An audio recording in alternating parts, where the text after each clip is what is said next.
Welcome back, guys, to The Good, the Bad, the Tanner. I am your host, Tanner, as always.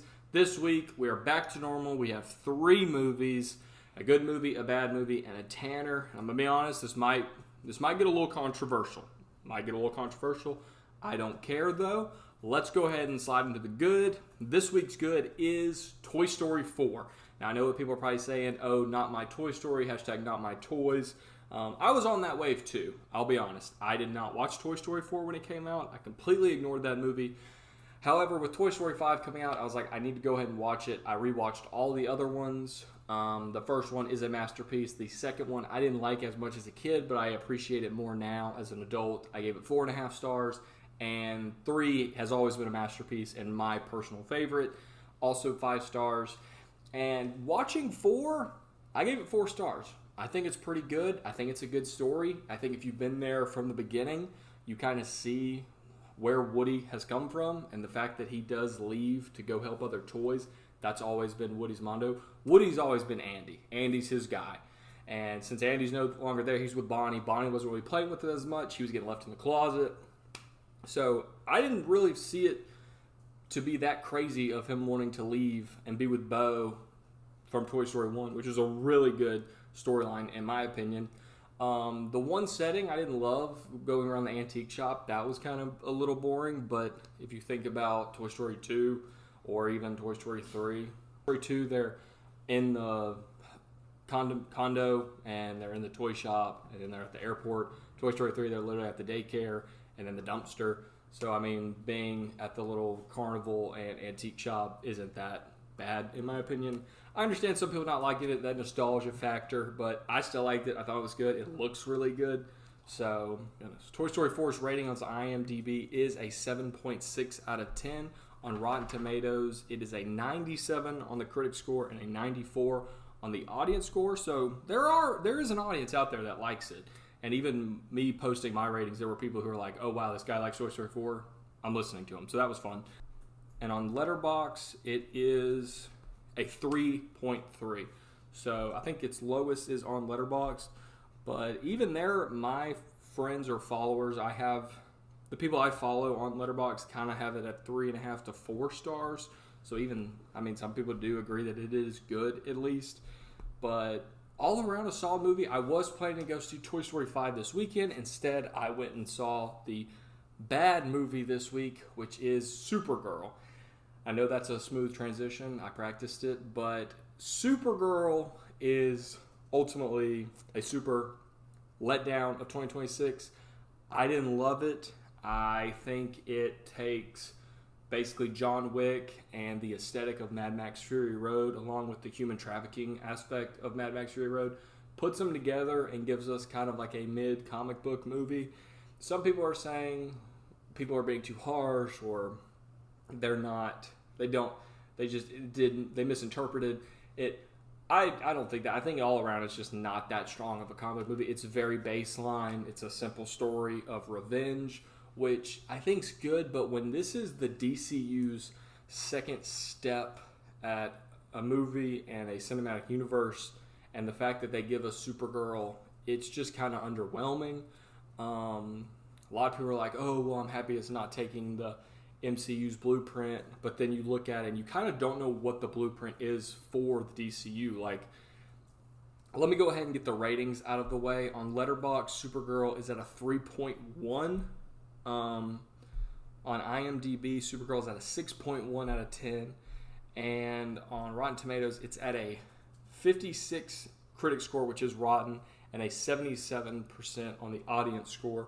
So okay on the audience score, kind of okay all around on all the ratings. In my opinion, this is almost like filler, like of anything. Like, they're giving us Supergirl to kind of help pass the time till Superman, which I think is good. We are getting that Green Lantern show sometime maybe this year. I think early next year. I do not remember. I am excited to finally get Green Lantern. I think you could have went the route of giving us, yes, we did get the Ryan Reynolds Green Lantern movie, which is awful and terrible. But the fact that if you're building a new cinematic universe with DC, you could have given us Superman, instead of us going like Superman, Batman movie, Wonder Woman movie, Justice League movie. You could have went Superman movie, Green Lantern movie, maybe a Martian Manhunter movie. It introduced us to these newer characters. Yes, we know the Batman origin story. We don't need to see him get turned into an orphan again. We don't need that. No, we don't need an Aquaman origin story. We got 2 Aquaman movies with Jason Momoa. Also, Jason Momoa in this as Lobo. One of the best parts of the movie. He definitely had fun playing that character. That was a fun thing. I think DCU's one thing the DCU formula is going to be in all upcoming movies is going to be, hey, here's this new character we haven't gotten before, but here's a side character for these comic book fans who we've never seen and could possibly never see again. We're going to put them in. Like in Superman, they did it with giving us Mr. Terrific. They gave us Hawk Girl. They gave us Guy Gardner's Green Lantern, which was a fun side character in Superman. But I think that's going to be their little thing they do to kind of not just do the basic MCU plot. But the fact that they do throw in these side characters is good. I just think James Gunn has that Guardians of the Galaxy format, and while Superman did feel a little bit like a Guardians of the Galaxy format, Supergirl didn't. It was its own thing. It just, the fact that this is an adaptation of a comic book, I don't think it's that good of an adaptation. That comic book is colorful, it's bright. This movie at some points is just dull and boring with absolutely no color, which is something Superman gave us, so I'm kind of confused why we didn't stick with that on Supergirl. But that is the bad this week. Hate to do it. I gave it 2.5 stars. I'm going to say it's mid. I might rewatch it, but anytime soon, absolutely not. Maybe towards the end of the year, but for right now, no, I will not be rewatching it. And for the Tanner this week, this is a movie I've been looking for a while.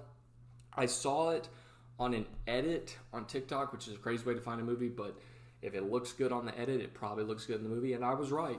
And that is the 1980 The Fog by John Carpenter. Yes, this does have, what is her name? Yes, this does have a young Jamie Lee Curtis and a ton of other people, but The Fog was a super fun, supernatural horror movie. Like I said, I watched this edit. It was a really good edit, and I was like, wow, what is this movie? And then I saw it was John Carpenter. Really, when you think of John Carpenter, you're only thinking of like his big hitters. You're thinking about like Halloween, Escape from New York, stuff like that. But The Fog was pretty good. I'm definitely going to be rewatching it during Halloween. It was fun, very campy, and I'm going to be thinking about it for a while because it looks, for a movie from the 1980s and it being John Carpenter, it looks so good. But I might show that edit in this video. I don't know, it might get pulled, copyrighted. I don't know how that really works, so we'll see.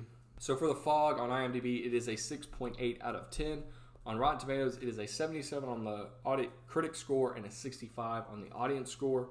And on Letterboxd, it comes out to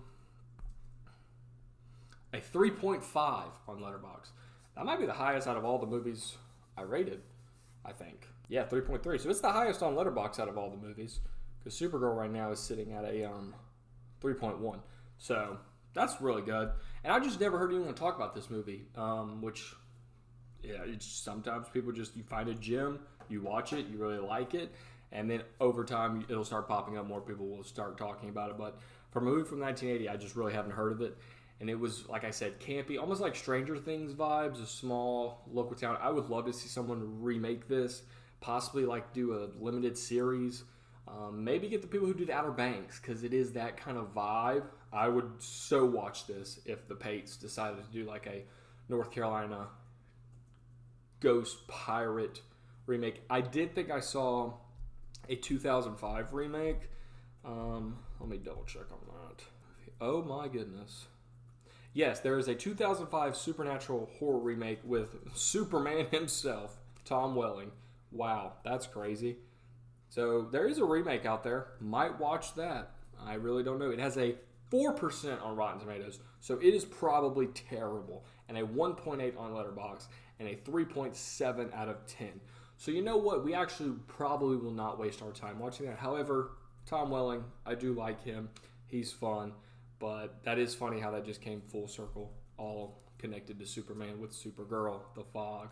And maybe there's a Easter egg somewhere in Toy Story 4 connected to Superman. I don't know. To our normal slate of 3 movies, a good, a bad, a Tanner. Last week I did upload 2 other videos, 2 top 10 lists, a top 10s list of the 2020s so far, and a top 10 movies of the 2010s. Both the 76 views on one video and 29 on the other. Not too shabby in my opinion. Not too shabby. No idea what I'm going to do for a top 10 list this week. Got to figure that out. That'll be up this Tuesday or Thursday. Let's probably shoot for Thursday. But if it goes up Tuesday, even better. But be on the lookout for that. And I'll see you guys next week.